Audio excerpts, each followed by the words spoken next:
नमस्कार देश के नौजवानों, welcome to be positive classes. आप लोगों का हमारे यूट्यूब चैनल पर बहुत हार्दिक स्वागत है। आज हम फसल पद्धति और फसल प्रणालियों के बारे में देखेंगे कि फसल पद्धति क्या है, फसल प्रणाली क्या होती है। यहाँ पर सबसे पहले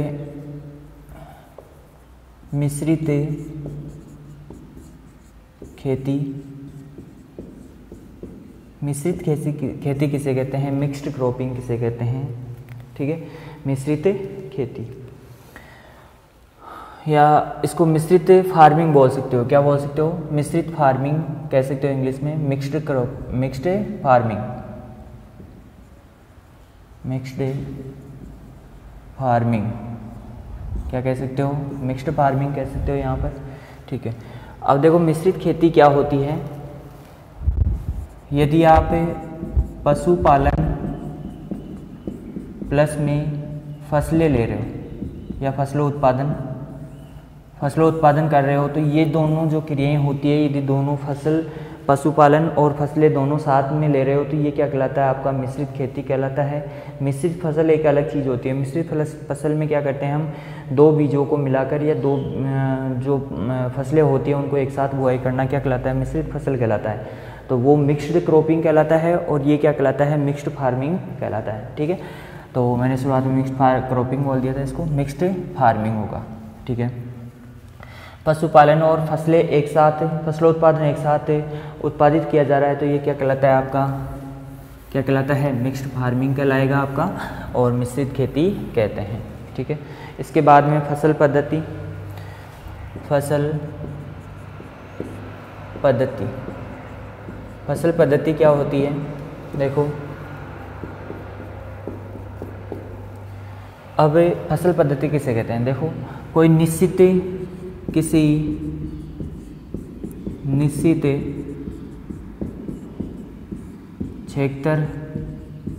व निश्चित समय में बोई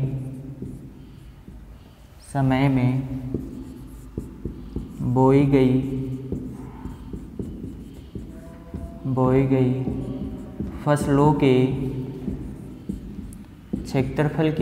के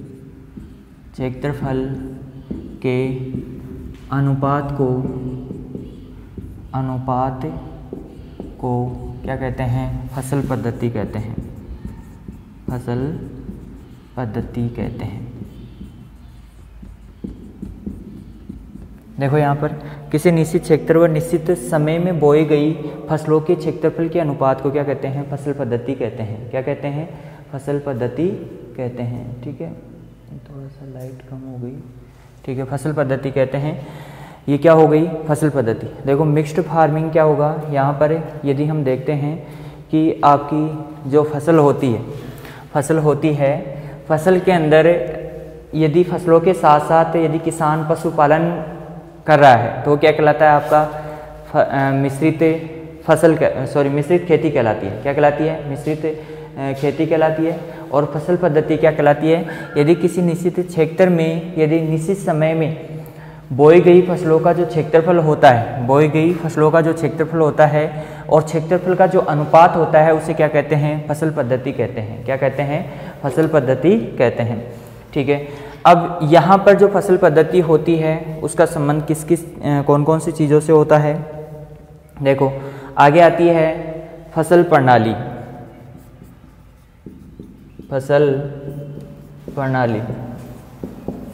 क्या आती है? फसल प्रणाली आती है। अब फसल प्रणाली क्या होती है? यदि हम फसल पद्धति को उस क्षेत्र के संबंधित कर दे, मतलब इसका उत्पादन कितना हो रहा है, किस हिसाब से आय प्राप्त हो रही है, तो इसे संबंधित कर दे, तो ये क्या कहलाता है? आपका फसल प्रणाली कहलाता है। क्या कहलाता है? फसल प्रणाली कहलाता है, ठीक है। तो यहाँ पर यदि हम ऐसा भी कह सकते हैं इसके अंदर कि फसल जो होती है,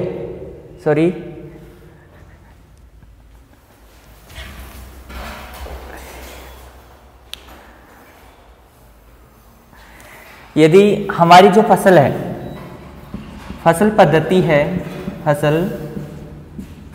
है पद्धति, फसल पद्धति को फार्म पर उपलब्ध संसाधनों से संबंधित कर देते हैं, संसाधनों से संबंधित कर देते हैं तो ये क्या कहलाती है? फसल प्रणाली कहलाती है। क्या कहलाती है? फसल प्रणाली कहलाती है। क्या कहलाती है? फसल प्रणाली कहलाती है। और फसल प्रणाली में जैसे प्रमुख रूप से भारत की देखें, भारत की फसल प्रणाली क्या होती है? भारत की फसल प्रणाली धान और गेहूँ, धान गेहूँ मतलब प्रतिवर्ष क्या किया जाता है? पहले धान ले ली जाती है, उसके बाद में गेहूँ, फिर धान ले ली जाती है, फिर गेहूँ ले लिया जाता है, धान ले ली जाती है, गेहूँ ले लिया जाता है। इस प्रकार से यहाँ पर क्या की जाती है? फसल प्रणाली अपनाई जाती है। ठीक है, यह हो गई फसल प्रणाली। मिश्रित खेती, पशुपालन और फसलें एक साथ लेना क्या कहलाता है? मिश्रित खेती कहलाती है। क्या कहलाती है? मिश्रित खेती कहलाती है। और यदि हम यहाँ पर बात करें कि फसल पद्धति किसी निश्चित स्थान, क्षेत्रफल और समय के अंतर्गत बोई गई फसलों का जो क्षेत्रफल होता है वो क्या कहलाता है? फसल पद्धति कहलाता है। इसके अलावा फसल प्रणाली क्या कहलाती है? देखो, फसल पद्धति को यदि हम फसल पद्धति है इसको किससे संबंधित कर दे? फार्म पर उपलब्ध संसाधनों और उस संसाधनों से संबंधित कर देते हैं तो ये क्या कहलाता है? फसल प्रणाली कहलाता है। और भारत में फसल प्रणाली धान और गेहूँ ये ली ली है प्रमुख रूप से। ठीक है, फसल प्रणाली कंप्लीट हो गई है। इसके बाद में यहाँ पर आता है आपका मोनोकल्चर।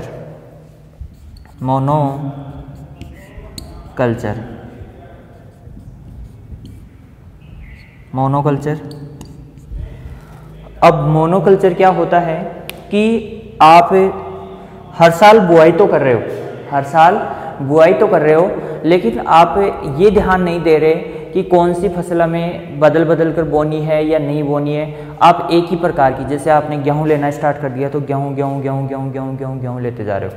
और इसके अलावा यदि आप यहाँ पर धान की बुआई करने लग गए तो धान, तो ये क्या कहलाता है? मोनोकल्चर कहलाता है। क्या कहलाता है? मोनोकल्चर कहलाता है। यदि आप प्रतिवर्ष धान फिर धान की बुआई करते हो तो ये क्या कहलाता है? मोनोकल्चर कहलाता है। देखो, ये आपसे पूछा जा सकता है, ये सिंपल सी परिभाषाएं होती है, ये पूछी जा सकती है आपसे कि कोई सी भी एग्जाम के अंदर कि जो मोनोकल्चर है ये निम्न में से है, तो आपसे ऑप्शन दे देगा धान गेहूँ, धान, या फिर दे देगा इसके अंदर चना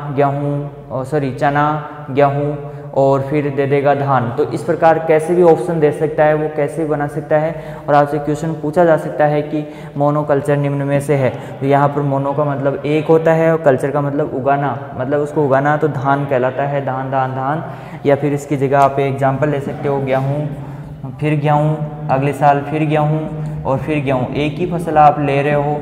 तो इस प्रकार का जो कल्चर कहलाता है वो क्या कहलाता है? मोनोकल्चर कहलाता है। ठीक है, इसके बाद में आता है एकल फसल। एकल फसल क्या होती है? यदि आप यहाँ पर प्रतिवर्ष देखो, यहाँ पर ध्यान रखना, ये तो मोनोकल्चर हो गया। मोनोकल्चर में हम एक वर्ष का ध्यान नहीं रखते, इसमें लगातार देखते हैं कि 4-5 वर्षों तक देखते हैं कि कौन सी फसल इस खेत में ली जा रही है, ये देखते हैं। और एकल फसल में लेते हैं कि हम देखते हैं कि एक वर्ष में कितनी फसलें उगाई जा रही है। तो यहाँ पर देखो, एकल फसल तो मतलब जैसे मान लो आपने एक वर्ष में आपने गेहूं की फसल ली है। क्या ली है? गेहूं की। अब मान लो जिनके पानी नहीं है, जैसे मान लो बाजरा की फसल ली है एक, ठीक है, तो ये क्या कहलाता है? एकल फसल कहलाता है। क्या कहलाता है? एकल फसल। आपने गेहूं की फसल ले ली और आपने बाजरे की फसल ले ली, तो ये क्या है? एकल फसल कहलाता है। क्या कहलाता है? एकल फसल कहलाती है। ठीक है, इसके बाद में आता है बहुफसलें। इसको नोट डाउन कर लीजिए जल्दी से। यदि निश्चित खेत में निश्चित समय में एक ही फसल ली जा रही है तो वो एकल फसल कहलाएगी। यदि आप प्रतिवर्ष क्या करते हो?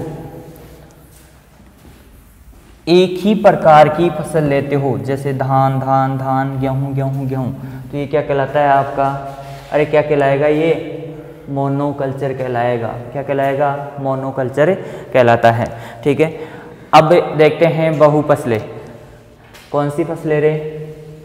बहु, और ये आपकी फसलें बहु फसलें। अब बहु फसलें क्या होती है इसके बारे में देखते हैं। मान लो कोई खेत है आपका, उस खेत के अंदर आप देखो एकल फसल और बहु फसलें। यदि आपका खेत है उसके अंदर आप जैसे एक वर्ष में 2-3 फसलें ले रहे हो, 2 या 2 से अधिक फसलें ले रहे हो, तो ये क्या कहलाता है? आपका बहु फसलें कहलाता है। इसमें 2 प्रकार की होती है, 2 प्रकार की फसलें होती है। एक होती है आपकी मिश्रित फसल और एक होती है एकांतर फसलें। ठीक है, तो यहाँ पर आपकी बहु फसलें क्या कहलाती है? यदि एक वर्ष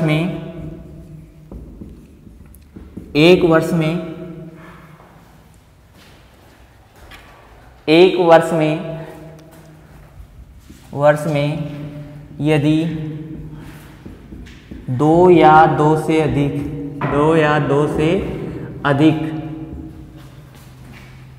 अधिक फसलें ली जाए तो ये क्या कहलाता है? बहु फसलें कहलाता है। क्या कहलाता है? बहु फसलें कहलाता है, बहु फसलें कहलाती है। ठीक है, इसके बाद में हम देखते हैं कि बहु फसलें कितने प्रकार की। एक तो है कौन सी? मिश्रित फसल। एक तो कौन सी है? मिश्रित फसल है, और एक है एकांतर फसल। कौन सी फसल है? एकांतर फसल। कौन सी है? एकांतर फसलें। क्या? 4 बाकी, अब पता नहीं ये क्या कह रहे हैं, चलो देखते हैं। थोड़ा सा परेशान कर रहे हैं। अब देखो मिश्रित फसल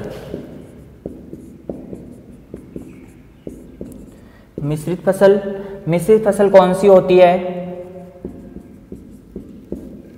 इसका एक प्रकार हो गया ये, एक ए लिख लो इसको, और ये बी। एकांतर फसल कह सकते हो, या फिर इसको क्या कह सकते हो? अंतरा फसलें भी कह सकते हो इसको, अंतरा फसलें। अब अंतरा फसलें हो गई, मिश्रित फसल हो गई। अंतरा फसलें और मिश्रित फसल किसे कहते हैं? इसमें बीजों को मिलाकर बोते हैं, मिलाकर बुआई की जाती है।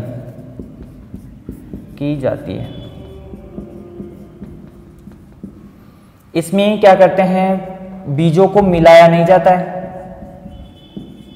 मिलाते नहीं। क्या करते हैं? जैसे मान लो आपका ये खेत है, इस खेत में जैसे मान लो आपको सरसों और चने की फसल लेनी है,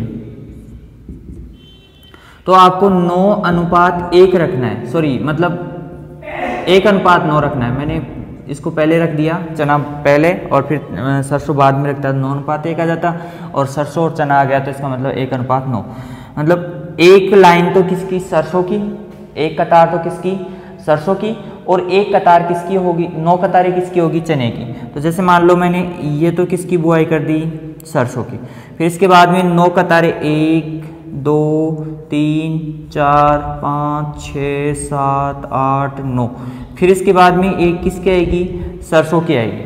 तो इस प्रकार से बुआई करना, ये क्या कहलाता है? अंतरा फसलें कहलाती है। बीजों को मिलाते नहीं है, इसमें अलग अलग कतारों में अलग अलग पौधे लगाते हैं। और सरसों प्लस चना जैसे मान लो आपके 1:9 हो जाता है। और इसमें क्या करते हैं? जैसे आपको सरसों और चने की बुआई करनी है, तो इसमें किसी प्रकार की, जैसे मान लो 2 किलो बीज ले लिया आपने, 2 kg बीज ले लिया किसका? सरसों का, और 40 किलो या 20 किलो बीज ले लिया आपने किसका? चने का। अब इसमें नए पौधों की संख्या के ऊपर ध्यान रखा जाता है, जितना हो सके उतना ले लो आप, और इन बीजों को क्या कर दो? मिक्स कर दो, और छिड़कवा विधि से या फिर आप डिबलर की सहायता से भी आप क्या कर सकते हो? इसकी बुआई कर सकते हो। या फिर आपको इसका जो मिश्रित फसलें होगी वो उसमें कतारों का तो ध्यान रखा नहीं जाता, और ज़्यादातर जो बुआई की जाती है वो छिड़कवा विधि से की जाती है। छिड़काव विधि से छिड़क कर क्या किया जाता है? बीजों की बुआई की जाती है। इसमें विभिन्न प्रकार के जो कतारें हैं और पंक्तियां हैं उनका ध्यान नहीं रखा जाता है। ठीक है, तो बहु फसलें एक वर्ष में यदि 2 या 2 से अधिक फसलें एक वर्ष में ली जा रही है निश्चित खेत में निश्चित समय के अंतर्गत, तो वो क्या कहलाती है? आपकी क्या कहलाती है? बहुफसलें कहलाती है। मिश्री फसलें, इसमें बीजों को मिलाकर बुआई की जाती है और इसमें बीजों को मिलाते नहीं है। जैसे एग्जाम्पल आप देख सकते हो यहाँ पर सरसों और प्लस चना, सरसों और चना। ठीक है, इसके बाद में हम देखते हैं अगला टॉपिक, इसको नोट डाउन कर लीजिए, जल्दी से लिख लीजिए।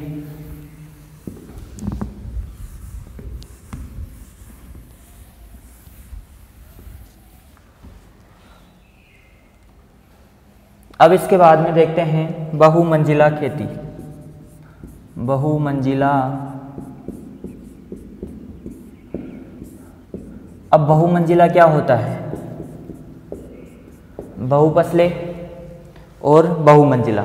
बहुमंजिला क्या होता है कि ऐसे मान लो आप कि खेती तो लिखा ही नहीं इसमें, खेती, जैसे आपने चाय के बागान लगा रखे हैं। क्या लगा रखे हैं? चाय के बागान। और चाय के बागानों में यदि छायादार वृक्ष लगाते हो आप, तो वो क्या कहलाती है? बहुमंजिला खेती कहलाती है। और इसी प्रकार से आप जैसे लंबी ज़्यादा वृद्धि करने वाली फसलें, फिर मध्यम वृद्धि करने वाली फसलें और उसके बाद में कम वृद्धि करने वाली फसलें लेकर भी आप क्या कर सकते हो? बहुमंजिला खेती कर सकते हो। तो ऐसा एग्जाम्पल लिख लो इसके अंदर, चाय के बागानों में छायादार वृक्षों का होना या वृक्षों का लगाना क्या कहलाता है? बहुमंजिला कहलाता है। क्या कहलाता है? बहुमंजिला कहलाता है। ठीक है, इसके बाद में आता है फसल चक्र। फसल चक्र क्या होता है, किस प्रकार से चलता है ये, इसके बारे में देखते हैं। फसल चक्र होता है, जैसे मान लो आपने क्या किया है यहाँ पर कि फसलें बुआई की है। अब फसलों को, फसल चक्र किसे कहते हैं? फसलों को निश्चित समय पर निश्चित क्षेत्र में अदल बदल कर बोना ही क्या कहलाता है? फसल चक्र कहलाता है। जैसे आपने इस बार गेहूं की फसल ली है, फिर अगली बार आप बाजरे की फसल लेते हो, फिर अगली बार जैसे रबी और खरीफ दो मौसम चलते हैं। जैसे मान लो आपने रबी का और ये खरीफ का, रबी में आपने गेहूं लिया, फिर बाजरा ले लिया आपने, अब बाजरा ले लिया, रबी और खरीफ में बाजरा ले लिया, फिर रबी में आते हैं। एक वर्ष हो गया, पूरा एक वर्ष हो गया। इसके बाद में फिर अगले साल आपने यहाँ पर जैसे मान लो सरसों ले ली, और इसके बाद में यहाँ पर आपने मूंगफली ले ली। ठीक है, तो इस प्रकार से जो फसलें ली जाती है, देखो एक खेत में यहाँ पर निश्चित क्षेत्र और निश्चित समय ध्यान रखना, निश्चित क्षेत्र ध्यान रखना। निश्चित समय और निश्चित क्षेत्र में यदि आप इस प्रकार की फसलें, जैसे एक वर्ष में आपने गेहूं ले लिया, फिर बाजरा लिया, फिर अगले साल यदि आप गेहूं लेते हो, तो ये क्या हो जाएगा यहाँ पर इस खेत में गेहूं को जो आवश्यक पोषक तत्व है उनकी कमी हो जाएगी। इसलिए ये जो हम फसलें बदल कर बो रहे हैं, ये जो फसल बदलने का जो क्रम होता है उसे क्या कहते हैं? फसल चक्र कहते हैं। अब यहाँ पर आपकी जो फसल चक्र है, फसलों की सघनता है वो भी निकालेंगे। देखो जो फसल सघनता है, एग्जाम्पल लिख लो आप इसके। एग्जाम्पल जैसे खरीफ में, रबी में आपने इस प्रकार ले लिया। फसल सघनता हम आगे देखेंगे, अगले वीडियो में देख लेंगे। ठीक है, फसल चक्र कंप्लीट हो गया। अभी हम इनकी छोटी छोटी जो परिभाषाएं हैं उनके बारे में पढ़ रहे हैं। ठीक है, फसल चक्र हो गया। अब इसके बाद में अविराम फसलें।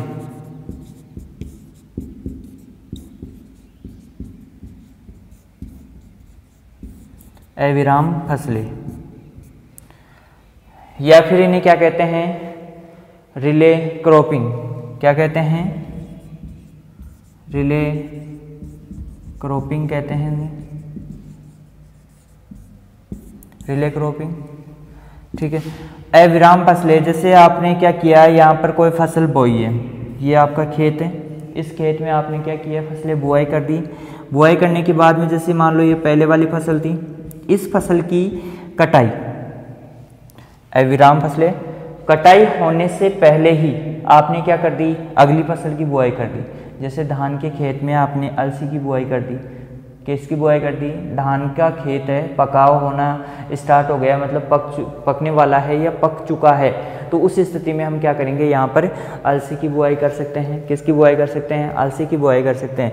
तो ये जो अलसी की बुआई कर रहे हैं हम, तो ये क्या कहलाता है? अविराम फसलें कहलाता है। मतलब खेत को बिल्कुल भी आराम नहीं दिया जाता है, तो ये क्या कहलाता है? आपकी अविराम फसलें कहलाती हैं। इसके अलावा यदि आप एग्जाम्पल लिखना चाहो, यहाँ पर एग्जाम्पल लिखना चाहो तो धान के खेत में एक तो लिख लो, धान के खेत की कटाई से पहले आप मसूर या फिर अलसी की बुआई करो, बुआई, ठीक है। फिर इसके बाद में आता है आपका, जैसे आपके दो शब्द चलते हैं, पेरा और उतेरा, पेरा और उतेरा। तो पेरा जो शब्द है वो पश्चिम बंगाल व बिहार में बोला जाता है। पश्चिम बंगाल और बिहार में पेरा शब्द, यदि आप धान के खेत में अलसी या मसूर की बुआई करते हो तो ये पेरा कहलाता है। और उतेरा एक होता है पेरा। पश्चिम बंगाल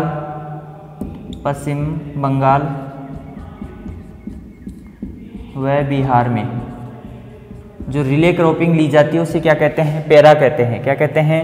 पेरा कहते हैं। और उतेरा कहाँ पर बोला जाता है आपका? उतेरा मध्य प्रदेश में, एमपी में बोला जाता है। तो एमपी में यदि हम यहाँ पर एमपी में क्या ले रहे हैं? रिले क्रॉपिंग ले रहे हैं। क्या ले रहे हैं? रिले क्रॉपिंग ले रहे हैं, तो ये क्या कहलाता है आपका? उतेरा कहलाता है। क्या कहलाता है? उतेरा। मतलब वहाँ की भाषा में इसको क्या बोला जाता है? यदि धान के खेत में हम कोई भी फसल लेते हैं तो क्या कहलाता है? पश्चिम बंगाल और बिहार में तो पेरा कहलाता है, और एमपी में हम देखें इसको तो क्या कहलाता है? उतेरा कहलाता है। क्लियर है? उतेरा कहलाता है। इसको नोट डाउन कर लीजिए जल्दी से। रिले क्रॉपिंग कंप्लीट हो गया। इसके बाद में हम देखते हैं बहुमंजिला फसलें हो गई कंप्लीट। अब आती है गली फसलें।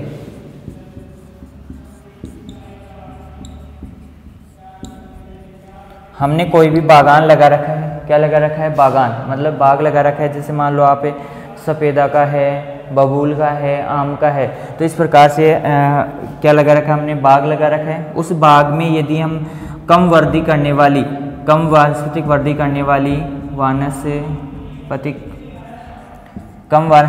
करने वाली फसलें लेते हैं, और कम वानस्पतिक वृद्धि करने वाली, वह इसके साथ आप कह सकते हो कि दलहनी, क्योंकि हम जानते हैं कि यदि भूमि एक जगह से पड़ती रहती है तो उसमें क्या होता है कि उसकी उत्पादकता और उर्वरता क्या हो जाती है? बहुत ही कम हो जाती है।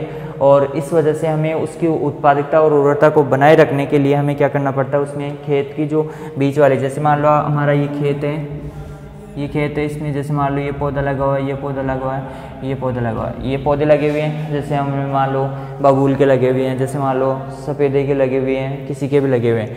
और इस जो बच गया ये क्षेत्र, इस क्षेत्र में हम कृषि करते हैं तो इसकी मृदा की उर्वरता और उत्पादकता क्या रहती है? बनी रहती है। तो इस प्रकार की जो खेती होती है उसे क्या कहते हैं हम?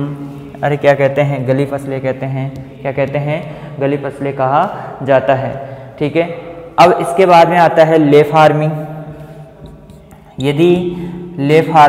यदि हम बात करें कि ऐसी फार्मिंग जिसमें जो फसलें होती है, फसलों के बीच में या तो घास की पट्टियां उगाना, या फिर जो आपका फसल वाला खेत होता है उसको पड़ती छोड़कर 2 या 3 साल तक उसको चारागाह में रूपांतरित कर देना, क्या कहलाता है? आपकी ले फार्मिंग कहलाता है। मतलब कहने का मतलब एक ही है कि यदि हम हमारे खेत के अंदर कौन सी फसलें ले रहे हैं, घासें उगा रहे हैं और चारागाह के लिए बना रहे हैं, तो घास उगाना ही क्या कहलाता है? आपका ले फार्मिंग कहलाता है।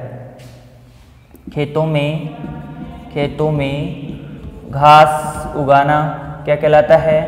ले फार्मिंग कहलाता है। ठीक है। इसके बाद में अगला है आपका, देखो ले फार्मिंग हो गया। इसके बाद में आती है सहायक फसलें। अब सहायक फसलें कौन सी होती है? यहाँ पर देख लेते हैं, ऊपर थोड़ा सा ऊपर की तरफ लिख लेते हैं सहायक फसलें।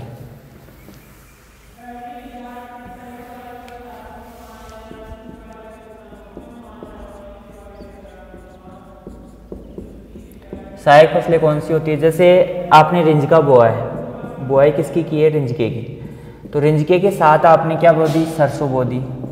क्या बो दी? सरसों। देखो एग्जाम्पल से ही समझ लेना आप।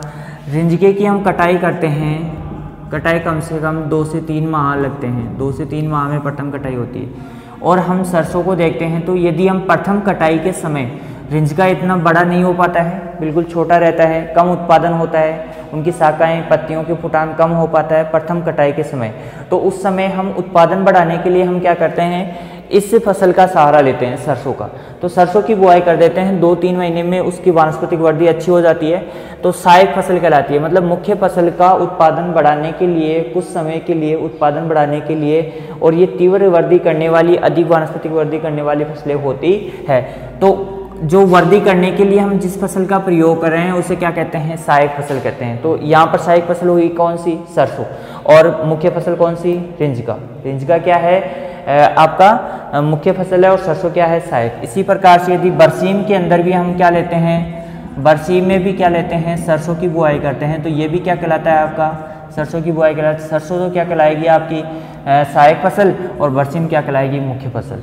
तो आपने देखा होगा कि रिंजके के साथ हम सरसों बोते हैं तो उसमें प्रथम बार कटाई करते हैं तो उसमें हमें चारा अच्छा प्राप्त होता है।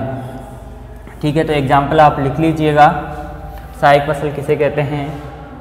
ठीक है, इसके बाद हम देखते हैं पेड़ी फसल। पेड़ी फसल, अब पेड़ी फसल क्या होती है, देखो यहाँ से ध्यान से देखना। पेड़ी फसल, जैसे आपने गन्ने का खेत था, क्या था, गन्ने का खेत। अब गन्ने की आपने कटाई कर ली, ये मान लो ये पौधे खड़े हैं, आपने गन्ने की कटाई कर ली, यहाँ से यहाँ से यहाँ से यहाँ से, खोद के तो काट निकालते नहीं, अरे खोद के निकालते हो क्या, नहीं निकालते ना। तो यहाँ पर आपकी ये कट गई फसल। कटने के बाद में ये ऊपर वाले तो पौधे तो आप क्या करते हो, बेच देते हो, क्या करते हो, बेच देते हो या खा लेते हो।